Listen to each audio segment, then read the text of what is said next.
brought to you by Palvi Agrico. आता शेतीसाठी जे काही लागणार ते घरपोच मिळणार, तेही मोबाईलच्या एका क्लिकवर। आम्हाला हे समजून घ्यायचं आहे की आम्ही खरोखर मानायचं का की तुम्ही एकत्र आलेला आहात, ते एकत्र राहण्यासाठी आलेला आहात? कारण की हे उद्गार आम्हाला उद्धव ठाकरेंकडून ऐकायला मिळाले। मनसैनिकांच्या मनात काय?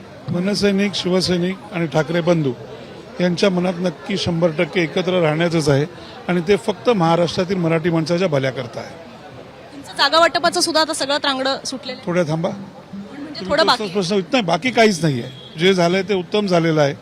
तुम्हाला नक्की दिसेल की कुठल्याही प्रकारच्या शंका किंवा काय तुम्ही म्हणता तिढा वगैरे असं काही राहिलेलं नाही। जे काय ते सगळं व्यवस्थित झालेलं आहे, चांगल्या प्रकारे झालेलं आहे। आता फक्त त्या गोष्टींना सन्मान्य राजसाहेब आणि उद्धव साहेबच करतील। तुम्ही जसं म्हणताय त्याप्रमाणे की सगळं येत्या दिवसांमध्ये स्पष्ट होईल आणि मराठी माणसासाठी एकत्र आलेला आहे। मराठी माणूस एकत्र राहील असं संजय राऊतांचं म्हणणं आहे, पण आता मराठी माणसाच्या मतांची विभागणी सुद्धा तितकीच मोठ्या प्रमाणे होते आहे। मग कशा पद्धतीने हे समीकरण बसवणार? कारण दोन्ही पक्षांचं जर पाहिलं 32% एवढं मतदान होतं। नाही, कसं होतं, शेवटी एक लक्षात घ्या, मराठी माणसांनी ज्या विश्वासाने मतदान केलं होतं काही पक्षांना, त्यांनी ज्या प्रकारे त्यांच्या मताशी खेळ केला, सत्तेकरता खुर्चीकरता काही पक्ष फोडले, मग त्यांचे तत्व जी होती ती वाया सुरत गुवाहाटी गोवा मार्गे मुंबईला आली। त्याच्यामुळे मराठी माणूस शेवटी मतं गृहीत धरून चालत नाहीत, मतदार राजा असतो, लक्षात ठेवा। आणि त्यांनी बघितलं की सत्तेकरता कशा प्रकारच्या ऍडजस्टमेंट केल्या गेल्या। आम्हाला नक्की खात्री आहे की जेव्हा हे दोन ठाकरे बंधू एकत्र येतील तेव्हा नक्की तुम्हाला दिसेल ही खूप मोठी ताकद असेल।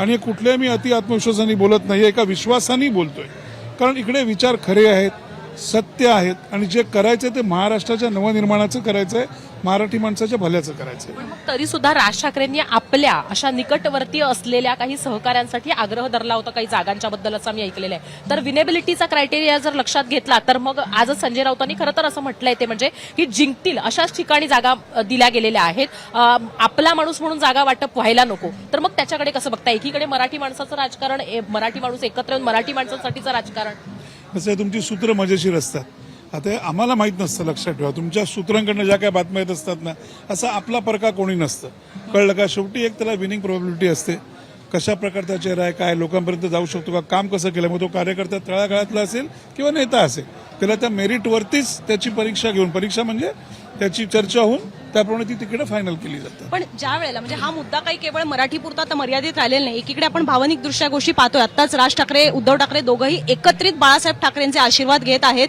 ह्या युतीची मुहूर्त लागलेला आहे, तर त्या पार्श्वभूमीवर तर ती दृश्य आपण दाखवतच आहोत प्रेक्षकांना। पण आम्हाला तुमच्याकडनं समजून घ्यायचं की हा मुद्दा केवळ प्रचाराचा मराठी आणि अमराठी पुरता मर्यादित राहिलेला नाहीये। ज्या पद्धतीची टीका ही उद्धव ठाकरेंवर होत आहे ते काँग्रेससोबत गेल्यामुळे किंवा खान महापौर होईल अशा पद्धतीच्या प्रचारामुळे, तर हे कुठेतरी तुमच्यावर पण येऊन शेकणार आहे, कारण का आता तुम्ही युतीत आहात। तर ह्याला तुमचं कसं काउंटर असणार? येऊन देत ना, त्यांनी काय ऑलरेडी करून ठेवलं, येऊन देत ना, अजून आमची घोषणा तर होऊ देत आणि येऊन देच, आम्ही ऐकतोच आहोत। बघा उत्तर कशी देऊ, आमच्याकडे अनेक प्रश्न येतो।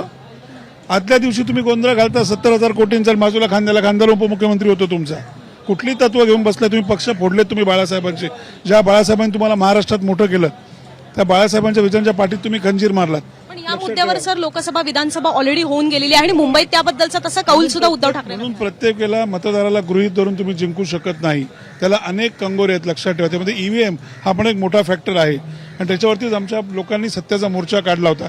एवढंच मी सांगेन की अति गर्व करू नका, गर्वाचं घर खाली येतं, लक्षात ठेवा। आणि मनसेला किंवा शिवसेनेला गृहीत धरू नका आणि मराठी माणसाला तर अजिबात नाही, जे तुम्ही गृहीत धरलेलं आहे। नगरसेच्या बाबतीत बोलायचं झालं तर एकच फक्त हा मुद्दा पूर्ण करते, मनसेच्या बाबतीत बोलायचं झालं तर आत्ताच्या घडीला तुमच्या विरोधात एखादा जाईल किंवा तुमच्यावर थेट टीका करावी असा आत्ताच्या घडीला कुठलाच मुद्दा नव्हता। पण काही मुद्दे हे शिवसेनेसोबत आता तुम्ही जात असल्यामुळे स्वाभाविकपणे तुम्हाला सुद्धा त्याबद्दल सहन करावं लागणार आहे ती टीका, तर हे थोडं तुम्हाला जड नाही जाणार? कशासाठी जड जाईल? शिवसेनेला एवढं आपलंसं आता केलेलं आहे की त्यांच्यावर होणारी टीका सुद्धा विषय येत नाही। जेव्हा तुम्ही एकत्र असताना जेव्हा टीका होते ना, तेव्हा तिथे पक्षावरती नसते, त्या नेतृत्वावर तुम्ही जर टीका केली त्याची उत्तर तुम्हाला नक्की त्या नेतृत्वाची लोक देतील, 100%। तुमचं ठाकरे बंधू हे दोघंही मनसैनिकांचे नेतृत्व झालेले, महाराष्ट्राचं नेतृत्व आहे। म्हणजे आत्ताच्या ज्या निवडणुका आहेत त्याच्यामध्ये पण कल पुन्हा एकदा सत्तेच्या बाजूने जाताना पाहायला मिळाला। वोट चोरी, पैशांचं वाटप, या सगळ्या गोष्टी जर आपण पाहिल्या त्या होत असताना सुद्धा हा कल पाहायला मिळालेला आहे। मग तुम्ही आता कुठले मुद्दे घेणार? कारण हेच मुद्दे घेऊन तुम्ही टीका करत होता। सत्तेचा अमरपट्टा कुणी घेऊन येत नाही, लक्षात ठेवा। तुम्हाला असं वाटतं तुम्ही यशाच्या सर्वोच्च शिखरावरती आहात, परंतु शिखरं कशा प्रकारे पादाक्रांत केली आहे ते महाराष्ट्रातील जनतेने पाहिलेलं आहे। आणि आता ज्या काही निवडणुका झाल्या त्यात मला वाटत नाही कुठल्या पक्षांनी म्हणजे आमच्या पक्षाने तरी कुठल्या प्रकारामध्ये भाग घेतला होता. नक्कीच ह्या ज्या महानगरपालिका असतील तुम्हाला दिसतील त्या पूर्ण ताकदीने लढत जातील, तेव्हा एक वेगळा विचार असतो, मतदार राजा असतो, तोही या सगळ्यांचा विचार करतो. महत्वाची शहर आहेत त्यामुळे ते अधिक कॉन्सन्ट्रेशन करून ती लढली जातील आणि नक्की यश मनसे शिवसेनेला नक्की मिळेल. आत्ताच्या या महापालिका 29 महापालिकांपैकी मनसेसाठी सगळ्यात महत्वाची महापालिका कुठली असेल?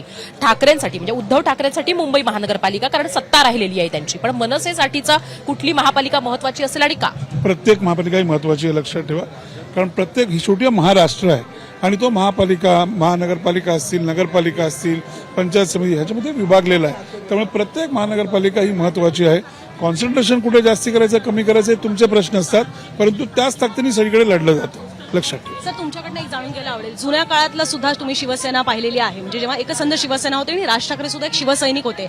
आज आम्ही हा फोटो पाहत आहोत जो एक प्रकारे जुन्या काळातली आठवण करून देत आहे. तर त्या फोटो निमित्त आम्हाला समजून घ्यायला आवडेल की मुंबई महानगरपालिकेची निवडणूक ज्या वेळेला लागायची त्यावेळेला राज ठाकरे नेमक्या पक्षातल्या कुठल्या जबाबदाऱ्या सांभाळायचे आणि उद्धव ठाकरे कुठल्या जबाबदाऱ्या सांभाळायचे, कारण तेव्हा जिंकायची निर्विवादपणे शिवसेना. नाही, आताही मला वाटतं जी मध्ये व्यक्ती बसली आहे, त्यांचं नाव सन्मान्य बाळासाहेब ठाकरे आहे, हिंदू हृदय सम्राट आहेत आणि जे दोन खांद्यावर हात ठेवले आहेत ना ते त्यांचाच DNA असलेले दोन त्यांचे, एक त्यांचे सुपुत्र आहेत सन्मान्य उद्धवजी, दुसरे सन्मान्य राजसाहेब आहेत. आणि नक्कीच जबाबदाऱ्या कशा प्रकारे घ्यायच्या आहे दोघांना चांगल्या प्रकारे माहिती आहे आणि दोघे उत्तमरित्या जबाबदाऱ्या घेतील. पूर्वीच्या काळी उत्तमरित्या जबाबदाऱ्या घेतलेल्या आहेत. आमच्याकरता एवढंच आहे. जबाबदारीचं वाटप त्यावेळेला कसं असायचं? नाही, त्यावेळेला वाटप आता ज्याप्रमाणे मोठ्या संतांप्रमाणे वाटप व्हायचं, आता ते आत्ता त्याच्यावर बोलून काही उपयोग नाही. आत्ता ज्या जबाबदाऱ्या घेतलेल्या आहेत त्या उत्तम प्रकारे पार पडतील नक्कीच.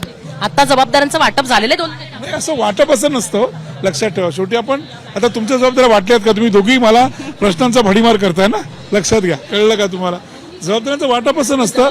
तो उत्साह असतो किंवा एखादी गोष्ट, एखाद्याची एक्सपर्टी एकामध्ये असते, त्या अनुजांची एकामध्ये असेल, तुमची एखाद्यामध्ये असेल, परंतु दोघी एकत्र काम करून मुंबई तक जोरात पुढे नेताय ना, तसंच असतं. सर, एक शेवटचा प्रश्न, कारण की आमच्या दोघींच्या एकत्र येण्याबद्दल तुम्ही म्हणत आहात, तर आम्हाला सुद्धा बघायचं आहे की दोन भाऊ परत एकदा मेळाव्याच्या स्वरूपात आम्हाला एकत्र येताना कधी पाहायला मिळतील. म्हणजे जी मुंबई महानगरपालिकेसाठी दोघांची एकत्रित सभा असेल ती साधारणतः तुम्ही कधी प्लॅन करत आहात? आम्ही शिवतीर्थ, त्यात मी गृहीतक मानते की तिथेच होईल ती, पण परमिशन्स वगैरे सगळे मुद्दे वेगळे झाले, पण तुम्ही कधी प्लॅन करत आहात की दोघांनी एकत्र कधी? 13 जानेवारीच्या आधी होईल.